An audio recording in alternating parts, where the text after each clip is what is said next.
Solo levelling के बिल्कुल नए एपिसोड पर आप सभी का स्वागत है। तो आज हम लोग बात करने वाले हैं सोलो लेवलिंग के एपिसोड नंबर 10 के बारे में। एपिसोड की शुरुआत में हमें डंजन के बाहर ले जाया जाता है और हमें डंजन के बाहर एक काला गाड़ी देखने मिलता है और तभी हमें देखने मिलता है गाड़ी से खुद यहाँ पर हंटर एसोसिएशन के मिस्टर वू जिनचुल उतर रहे थे। जिनचुल भी यहाँ पर जिन्हो का खबर लेने के लिए आया था। उसे समझ नहीं आ रहा था कि आखिरकार एक इस रैंक का हंटर माइनर बन के यहाँ पर क्यों आएगा, और वो भी एक बार नहीं दो बार। इसके बाद माइनिंग टीम के टीम लीडर सामने आते हैं और पूछते कि आखिरकार मामला क्या है। जिनचुल यहाँ पर सीधे पॉइंट पे आता है और अभी हंटर संग जिन वो कहाँ पर है वो सीधे पूछता है। टीम लीडर यहाँ पर कहता है, क्या हुआ सर, क्या उस लड़के ने कुछ गलती है क्या?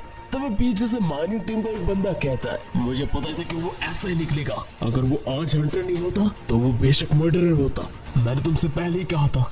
उसके आंखों को देखकर मैं समझ गया था कि वो कुछ न कुछ गड़बड़ जरूर से है। इसके बाद टीम लीडर कहता है कि जिन वो भी गेट के अंदर है, क्योंकि आज स्ट्राइक स्क्वाड का पोर्टर शामिल नहीं हो पाया था, इसी वजह से उसका रोल आज जिन्हो निभा रहा था। ये बात सुनकर जिनचुल और भी ज्यादा हैरान हो जाता है। जिन्हो अपने मन कहता है, पहले माइनर और अभी पोर्टर, सच में संग जिन्हो कुछ अलग ही इंसान है। टीम लीडर इसके बाद पूछते हैं, वैसे ऑफिसर आखिर मामला क्या है? अभी मिस चाइन भी संग जिन्हो को ढूंढते हुए डंजन के अंदर चली गई। यह सुनकर जिनचुल और भी ज्यादा हैरान हो जाता है। इसके बाद माइनिंग टीम का वो बंदा एक बार फिर से कहता है, मैंने तुझसे कहा था ना, उसने कोई ना कोई क्राइम जरूर से किया होगा। लेकिन इसके बाद जिनचुल कहता है, संग जिन्हो असल में कौन है ये बात कल ही आपको पता चल जाएगी। इसके बाद बाकी हंटर एसोसिएशन के मेंबर जैसे गेट के सामने जाते हैं, अचानक से गेट के सामने जाते ही जिनचुल को एक बहुत ही खतरनाक ऑरा महसूस होता है। जिनचुल यहाँ पर बहुत ही ज्यादा पैनिक करने लगता है। वो एक बार फिर से मैना मीटर को मंगवाता है और गेट के मैना को एक बार फिर से नापता है और में इंडिकेटर में 94,218 का मीटर देखने मिलता है। ये देखकर जिनचुल के होश हो जाते हैं। जिनचुल कहता है, ये सब क्या है? ये गेट हाईएस्ट लेवल का ए रैंक का डंजन है। शायद मैना को नापते समय एसोसिएशन की कोई गलती हो गई है। जिनचुल यहाँ पर अपने मन कहता है, अगर ये सिर्फ ए रैंक के हंटर्स का स्ट्राइक स्क्वाड होता तो हमारे सामने बहुत ही बड़ा प्रॉब्लम आ जाता। लेकिन अभी डंजन के अंदर दो एस रैंक के हंटर्स है, लेकिन फिर भी हमें जल्द से जल्द डंजन के अंदर जाना होगा।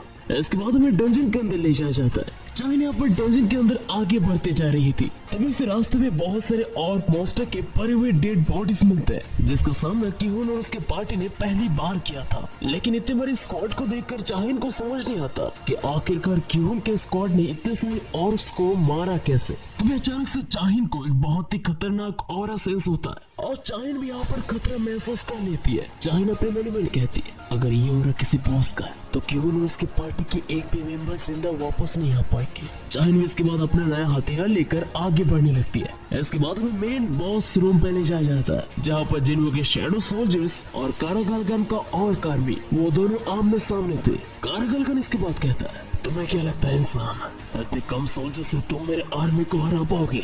जिन्हो इसके बाद मुस्कुरा के कहता है, मेरे शैडोज को कम समझना तुम्हारे लिए भारी पड़ सकता है। इसके बाद जिन्हो अपना स्किल मोनार्च डोमेन को एक्टिव करता है और आसपास हमें जिन्हो के शैडो का एक बैरियर देखने मिलता है। इस स्किल की मदद से जिन्हो के शैडोज का स्टेट 50% तक बढ़ चुका था और ये स्किल जिन्हो को डेमन कैसल में लेवल 70 पार करने के वक्त मिला था। दूसरी तरफ स्ट्राइक स्क्वाड के मेजेस इतने सारे समन्स को देखकर बहुत ही ज्यादा हैरान हो जाते हैं। उन्हें समझ नहीं आ रहा था कि आखिरकार कोई हंटर इतने सारे समन्स को एक बार में कैसे यूज कर सकता है। इसके बाद कारागलगन अपने सारे सोल्जर्स को हमला करने का कमांड देता है। इसके बाद आयरन अपना प्रोवोकेशन स्किल इस्तेमाल करता है और वो बहुत ही जोर से रोर करता है, लेकिन ओपोनेंट्स के लेवल ज्यादा हाई होने की वजह से आयरन का प्रोवोकेशन स्किल काम नहीं आता। आयरन यहाँ पर बहुत ही ज्यादा गुस्सा हो जाता है और जैसे वो ऑर्क्स यहाँ पर आयरन के सामने आता है, आयरन अपनी कुल्हाड़ी को अंधाधुंध चलाने लगता है और एक के बाद एक सारे ऑर्क्स को बीच में से काट देता है। इग्रिस यहाँ पर अपने स्वॉर्ड को लेकर बिल्कुल सीधे होकर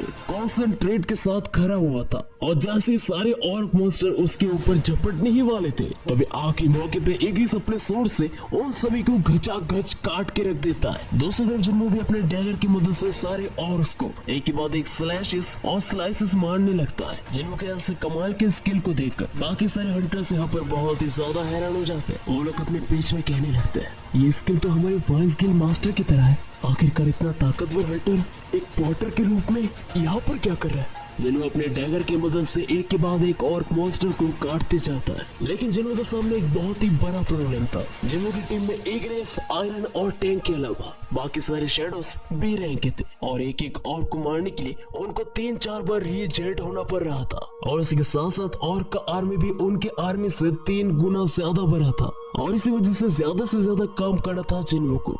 तब अचानक से कारागलगन जिन्हों के शैडो सोल्जर्स के ऊपर एक बहुत ही बड़ा आग का गोला फेंक के मारता है और जिन्हों के बहुत सारे शैडो सोल्जर्स यहाँ पर मर जाते हैं। इसके बाद कारागलगन कहता है, तुम्हें क्या लगा इंसान, तुम्हारे ये छोटे छोटे खिलौने मेरे पाल भी बाका नहीं कर सकते।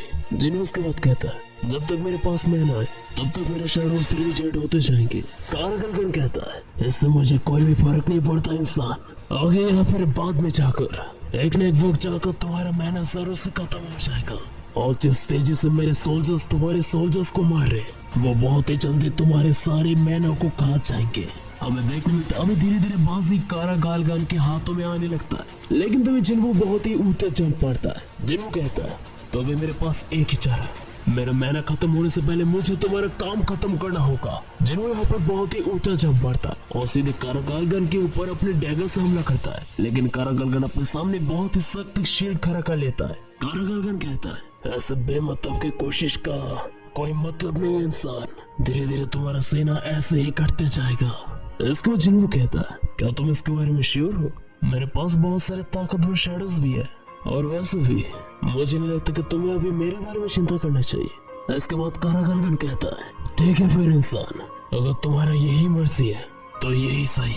इसके बाद कारागलगन एक बार फिर से अपना ब्लेजिंग फायर हमला करता है और जिन्हों के सारे शैडो सोल्जर्स पलक झपकते ही मिट जाते हैं। जिन्हों यहाँ पर अच्छी तरीके से समझ जाते हैं कि कारागलगन वल्कन और मेटस से कई गुना ज्यादा ताकतवर है। जहाँ पर मेटस हजारों से भी ज्यादा अनडेड्स को कंट्रोल करता था लेकिन उसका डिफेंस बहुत ही ज्यादा कमजोर था। और दूसरी तरफ कारागलगन उसके अटैक पावर के साथ साथ उसका डिफेंड पावर भी बहुत ही ज्यादा कमाल का है। और उसी के साथ साथ जिन्हों का सबसे बड़ा प्रॉब्लम था उनकी आर्मी का साइज, जो जिन्हों की आर्मी से काफी ज्यादा गुना बड़ा था। जिन्हों यहाँ पर मैनुअल कहता है, लेकिन ये जॉब चेंज को इसकी तरह बिल्कुल भी नहीं है, इस वो चीजें बहुत ही ज्यादा अलग है। इसके बाद जिन्हों अपना इन्वेंटरी खोलता है और इन्वेंटरी से जिन्हों मैना रिस्टोरेशन पोशन निकालता है और उसे तुरंत गटक जाता है। और इसके बाद जिन्हों कहता है, अराइज।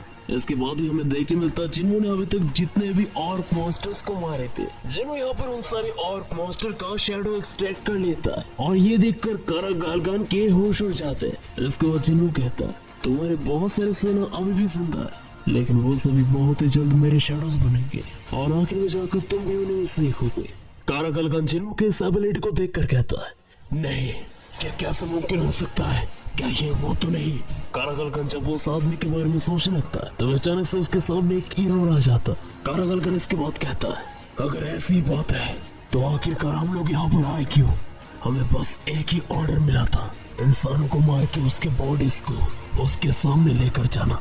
इसको जिन्हों कहता है, तो फाइनली जगह अभी जनरल सर हमें देखने मिलता है आयरन के ऊपर एक जनरल बहुत ही जोर का हमला कर देता है। आयरन और वो ऑर्क का जनरल एक दूसरे के वेपन से क्लैश करते हैं लेकिन वो दोनों ही बराबर के थे। लेकिन इसके बाद ही आयरन और जोर लगाता और उस ऑर्क के जनरल के हथियार को एक ही झटके में नीचे कर देता है। इसके बाद आयरन सीधे उस ऑर्क के जनरल को एक बहुत ही जोर का हेडबट मारता है जिससे उस ऑर्क का यहाँ पर सर चकराने लगता है और इस मौके का फायदा उठाकर वो अपनी कुल्हाड़ी से बहुत ही जोर का वार करता है। दूसरी तरफ इग्निस भी अपना सोर लेकर तैयार था। इग्निस का मुकाबला था दो जनरल से। सबसे पहले वो ऑर्क का जनरल अपने लंबे सोर से इग्निस के ऊपर हमला करता है लेकिन इग्निस अपने सोर से उस हमले को ब्लॉक करता है। इसके बाद इग्निस अपने सोर्ड की मदद से बहुत ही ऊंचा जंप मारता है और उन दोनों ऑर्क के हमलों से अपने आप को बचाता है। इसके बाद इग्निस पीछे जाकर एक ऑर्क मॉन्स्टर के खोपड़ी के अंदर अपना सोर्ड घुसा देता है और उस ऑर्क का काम वहीं पर ही खत्म हो जाता है। अभी बारी था नेक्स्ट ऑर्क का। वो नेक्स्ट ऑर्क बहुत ही तेजी से इग्निस की तरफ आ रहा था लेकिन इग्निस भी तैयार था। उन दोनों के सोर्ड एक दूसरे के साथ टकराते हैं लेकिन इसके दूसरे मूवमेंट पर इग्निस पूरा जोर लगाता है और एक बहुत ही जोर का स्लैश मारता है जिससे वो ऑर्क मॉन्स्टर उड़कर बहुत ही दूर जाने लगता है। लेकिन इससे पहले वो कहीं पर जा पाता तभी पीछे से आयरन अपना कुल्हाड़ी लेकर आ जाता है और आयरन अपनी कुल्हाड़ी से उस ऑर्क का काम तमाम कर देता है। इस बीच यहाँ पर आयरन के पीछे से और एक ऑर्क मॉन्स्टर आकर हमला करने ही वाला था लेकिन तभी टैंक आकर आयरन को बचा लेता। वो दोनों ही एक दूसरे को अपना हाथ दिखाकर शाबाशी देते। इग्निस, आयरन और टैंक ने मिलकर ऑर्क आर्मी के जेरेस को खत्म कर दिया था। जिन्हों भी इन तीनों के परफॉर्मेंस से बहुत ही ज्यादा खुश था, लेकिन जिन्हों के सामने अभी भी मैनो को लेकर बहुत ही बड़ा प्रॉब्लम था। पोशन यूज करने के बाद भी जिन्हों अपने मैनो को उतना जल्दी रिप्लेनिश नहीं कर पा रहा था, और अगर जिन्हों का सारा मैना खत्म हो जाता है तो जिन्हों के शैडो आर्मी भी गायब हो जाएंगे। दूसरी तरफ बाकी हंटर्स भी जिन्हों का मदद करने का ठान लेते। वो सभी जैसे ही आगे बढ़ने जाने ही वाले थे तब अचानक से कारागलगन अपना कर्स मैजिक इस्तेमाल करता है और hymn of agony, hymn of blessing fire, hymn of blindness, ये सारे कर्स वो सारे हंटर्स के ऊपर इस्तेमाल करता है और एक बार फिर से उन हंटरों के मुंह और आंख से खून निकलने लगता है। इसके बाद कारागलगन कहता है, मैं किसी को भी मेरे रास्ते के सामने नहीं आने दूंगा और तुम्हारा काम भी मैं बहुत ही जल्दी खत्म कर दूंगा। कारागलगन यहाँ पर hymn of slumber, hymn of lethargy, hymn of blindness, ये सारे कर्स जिन्हों के ऊपर इस्तेमाल करता है, लेकिन इसके बाद ही ऑटोमेटिकली जिन्हों का इम्यूनिटी स्किल एक्टिव हो जाता है। इम्यूनिटी की मदद से जिन्हों को कोई भी डिजीज या फिर कर्स इफेक्ट नहीं कर सकता। यह देखकर कारागलगन बहुत ही ज्यादा हैरान हो जाता है। जिन्हों उसके बाद कहता है, मैंने तुमसे कहा था ना तुम और मैं बहुत ही बुरा मैचअप है। चलो ठीक है, सबसे पहले तुम्हारे उस शील्ड से लेते। इसके बाद जिन्हों अपने मेज शैडो को वो ही मैजिकल ऑर्ब देता है, जिसकी मदद से मेजिस की फायर पावर को बहुत गुना बढ़ाया जा सकता है। देखते देखते जिन्हों का मेज शैडो एक बहुत ही बड़ा आग का गोला बना लेता है। कारागलगन अपने आग को बचाने के लिए हाइमन ऑफ प्रोटेक्शन इस्तेमाल करता है, लेकिन ये आग का गोला हाइमन ऑफ प्रोटेक्शन को चूर चूर करके तोड़ देता है और कारागलगन को सीधे घुटनों में ला देता है। कारागलगन ये देखकर और भी ज्यादा हैरान और भी ज्यादा गुस्सा हो जाता है। कारागलगन कहता है, आखिर तुम्हारी हिम्मत कैसे हुई इंसान। दूसरी तरफ वहाँ पर बॉस रूम पे चाहिन आकर पहुंचती है। चाहिन भी यहाँ पर बॉस रूम का हालत देखकर बहुत ही ज्यादा हैरान हो चुकी थी। उसे समझ नहीं आ रहा था कि आखिरकार इतने समनिंग बीस्ट यहाँ पर आए कैसे, जबकि मेज टाइप हंटर दो बीस्ट को ही एक बार में कंट्रोल कर सकते हैं। चाहिन इसके बाद स्ट्राइक स्क्वाड के पास जाती है। चाहिन इसके बाद सभी की हालत पूछती है और यहाँ पर क्या हुआ वो पूछती है, लेकिन किसी को भी यहाँ पर कुछ भी सही से आइडिया नहीं था। इसके बाद हमें कारागलगन के पास ले जाया जाता है। कारागलगन यहाँ पर बहुत ही ज्यादा गुस्सा था। कारागलगन कहता है, तुम्हारे ऐसे छोटे पैतरे मेरे ऊपर काम नहीं करेंगे इंसान। इसके बाद कारागलगन hymn of rate, hymn of reinforcement, hymn of giant, hymn of combustion, ये सारे स्किल्स को एक ही बार में इस्तेमाल करता है और देखते देखते कारागलगन एक जायंट में ट्रांसफॉर्म हो जाता है। चाहिन यहाँ पर जल्द से जल्द सभी को बाहर निकलने के लिए कहती है। कारागलगन यहाँ पर आगे बढ़ने लगता है। कारागलगन कहता है, मैं तुम सभी को यहाँ पर मौत का खौफ दिखा के रहूंगा। जिन्हों जायंट कारागलगन को देखकर कहता है, अभी फिर से मुझे इस जायंट का सामना करना होगा। वैसे जायंट के साथ मेरा एक बहुत ही बुरा एक्सपीरियंस है। इसके बाद हमें देखने मिलता है कारागलगन एक बहुत ही बड़ा आग का गोला बनाने लगता है। कारागलगन कहता है, ज्यादा उछलने की कोशिश मत करो इंसान, अभी तक बस मैं तुम्हारे साथ खेल रहा था। मैं ऑलमाइटी कारागलगन, तुम्हें क्या लगता है मैं तुम्हें इतने आसानी से जीतने दूंगा। इसके बाद कारागलगन अपना फायर स्पेल लॉन्च करता है और वे आकर एक बहुत ही बड़ा धमाका देखने मिलता है, लेकिन यहाँ पर जिन्हों बहुत ही ऊंचा जंप मारता है और बिल्कुल कारागलगन के सर के सामने आ जाता है और इसके बाद अपना डैगर निकाल के वो उस डैगर को बिल्कुल कारागलगन के आंखों में घुसेड़ देता है। जिन्हों कहता है, आकार में बड़े होने की वजह से तुम मेरे लिए बहुत ही आसान टारगेट हो। इसके बाद जिन्हों कारागलगन को अपने डैगर की मदद से एक के बाद एक बहुत सारे स्लैशेस मारते जाता है। इसके बाद यहाँ पर बॉस रूम पे सर्वेलेंस टीम भी आकर पहुंचते हैं और जिनचल भी यहाँ पर डंजन के अंदर का नजारा देखकर बहुत ही ज्यादा हैरान हो जाता है। जिन्हों के नए ऑर्क शैडोज भी बहुत ही बढ़िया तरीके से काम कर रहे थे। चाहिन कहती है कि हंटर संग जिन्होंने इतने सारे बीस्ट को समन किया है। इसके बाद हमें जिन्हों के पास ले जाया जाता है। कारागलगन के साइज बड़ा होने की वजह से जिन्हों के डैगर के स्ट्राइक्स उतने भी ज्यादा यूजफुल नहीं हो रहे थे। इसके बाद जिन्हों अपने डैगर को अपनी इन्वेंटरी पे वापस बुला लेता है और इसके बाद अपने हाथ के पंजे को बहुत ही सख्त कर लेता है और इसके बाद तेजी से जाकर उसके सर पे बहुत ही जोर का पंच मारता है। इस खतरनाक पंच के बाद कारागलगन अपना बैलेंस गंवा देता है और एक बार फिर से वो घुटनों के बल आ जाता है। चाहिन यहाँ पर ये देखकर बहुत ही ज्यादा हैरान थी कि हंटर्स गिल्ड के लीडर मिस्टर चोई के अलावा भी हंटर एसोसिएशन के सर्वेलेंस टीम को भी संग जिन्हों के बारे में पता था। जेंजल कहता है, मैं गेट के मैना लेवल को डिटेक्ट करने के बाद यहाँ पर आया था, लेकिन लगता नहीं कि यहाँ पर मेरी कोई भी जरूरत है। मिस्टर संजन वो अकेले इस टेंशन को क्लियर करे तो आखिर में जाकर अभी वो ये करने का हिम्मत रखता है और आखिरकार वो एक बार में कितने मैजिकल बीस्ट को समन कर सकता है। चाहिए यहाँ पर जिंजू से पूछती है, मिस्टर जिंजू क्या आप जानते हैं कि आखिरकार ये लड़का कौन है? जिंजू कहता है, हम लोग इसके बारे में जानते थे लेकिन बहुत ही ज्यादा कम। इसके बाद हमें कारा गलगान और जिन्हों के पास ले जाया जाता है। जिन्हों कहता है जब तुमने अपने चारों गार्ड को गवा दिया था तब से तुम्हारा जीतने का कोई भी मौका नहीं था। कारा गलगान यहाँ पर कहता है नहीं नहीं, ये हो नहीं सकता, एक इंसान मेरे डिफेंस को इतने आसानी से नहीं तोड़ सकता। लेकिन इसके बाद जिन्हों का नया नवेला और के शैडोज कारा गलगान के बचा कुछ काम तमाम कर देते। जिन्हों को यहाँ पर 2 लेवल अप होता है। यहाँ पर जो बाकी के और मॉन्स्टर्स थे जिन्हों के शैडो सोल्जर्स बहुत ही अच्छे तरीके से उन सबको हैंडल कर रहे थे। जिन्हों कहता है चलो ठीक है, अभी मेरे रिवॉर्ड्स लेने की बारी है। लेकिन तभी जिन्हों को याद आता है कि हंटर्स गिल्ड का डंजन है, तो इस डंजन के ऊपर उसका कोई भी ऑथोरिटी नहीं है। लेकिन जिन्हों कहता है लेकिन जो भी हो, मैं शैडोज को तो एक्सट्रैक्ट कर ही सकता हूँ। अराइज। जिन्हों इसके बाद कारा गलगान का शैडो एक्सट्रैक्ट करता है और एक ही बार में जिन्हों का अटेम्प्ट सक्सेसफुल हो जाता है। सभी लोग ये नजारा देखकर बहुत ही ज्यादा शॉक हो जाते हैं। शैडो बनने के बाद कारा गलगान जिन्हों के सामने आकर बाव करता है। जिन्हों कहता है लगता है शैडो बनने के बाद अभी तुम बहुत शांत हो चुके हो। कारा गलगान को यहाँ पर एक नया रैंक मिलता है। जिन्होंने अभी तक स्टैंडर्ड, एलीट और नाइट रैंक देखा था, ये पहली बार था कि कारा गलगान को एक नया रैंक मिला था। इसके बाद जिन्हों को एक नाम सेलेक्ट करने के लिए बोला जाता है। जिन्हों यहाँ पर कहता है वैसे तुम्हारा वो पहला वाला नाम क्या था? खैर जो भी हो, मुझे सही से याद नहीं आ रहा। आज से तुम्हारा नाम होगा टस्क। टस्क का रैंक था यहाँ पर एलीट नाइट। अभी जिन्हों के पास टोटल 127 शैडोज हो चुके थे। जिन्हों इसके बाद अपने सारे शैडोज को वापस बुला लेता है। तब इसके बाद जिंजुल कहता है मिस्टर संग जिन्हों। जिन्हों जैसे पीछे मुड़ता है वो जिंजुल और चाहिन को यहाँ पर देखकर बहुत ही ज्यादा हैरान हो जाता है। वो लड़ाई में इतना ज्यादा खो गया था, उसने ध्यान ही नहीं दिया कि उसके आसपास कौन है। सभी लोग यहाँ पर सवाल करने लगते कि आखिरकार एक पोर्टर के पास ऐसे पावर्स कैसे आ सकते हैं। इसके बाद सर्वेलेंस टीम के मेंबर्स जिन्हों के सामने आकर खड़े हो जाते हैं। जिंजुल कहता है हम सभी सर्वेलेंस टीम से और अभी के लिए हम लोग मिस्टर संग जिन्हों की आइडेंटिटी को सीक्रेट रखना चाहते हैं।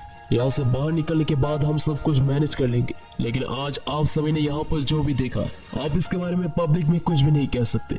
मिस्टर संग जिन्हों, हम आपको बाहर तक छोड़ देंगे। मिस्टर संग जिन्हों ने अकेले इस डंजन को क्लियर किया है। अगर आप सभी को मिस्टर संग जिन्हों के बारे में कुछ भी जानना है तो आप लोग हंटर एसोसिएशन में आ सकते हैं। इसके बाद हंटर एसोसिएशन वाले जिन्हों को लेकर वहाँ से जाने ही वाले थे, लेकिन तब स्ट्राइक स्क्वाड का लीडर किहुन आ जाता है। किहुन कहता है मैं जानता हूँ कि आप एक बहुत ही ताकतवर हंटर और इसी वजह से आपके आइडेंटिटी को छिपाना बहुत ही जरूरी है। मैं नहीं जानता कि आप यहाँ पर पोर्टर के रूप में क्यों आए थे, लेकिन मैं आपको अपने पूरे स्ट्राइक स्क्वाड की तरफ से हमारी जान बचाने के लिए शुक्रिया कहना चाहता हूँ। सभी स्ट्राइक स्क्वाड के मेंबर्स यहाँ पर जिन्हों के सामने बाव करते हैं। जिन्हों यहाँ पर जाने से पहले उस लड़की हीलर को उसकी डायरी वापस लौटा देता है और ये देखकर वो लड़की थोड़ा सा एम्बेरस हो जाती है और हंसने लगती है। और इसके बाद वो सभी वहां से जाने लगते हैं। दूसरी तरफ चाहिन यहाँ पर कुछ तो बोलना चाहती थी, लेकिन इससे पहले ही वो सभी चले जाते हैं। तभी स्ट्राइक स्क्वाड के मैजिक कास्टर वाली मिस चाहिन को कहती है वैसे मिस चाहिन आप यहाँ पर कुदाल के साथ क्या करिए। तभी अचानक से चाहिन को कुछ रियलाइज होता है। चाहिन यहाँ पर पैनिक करने लगती है। चाहिन कहती है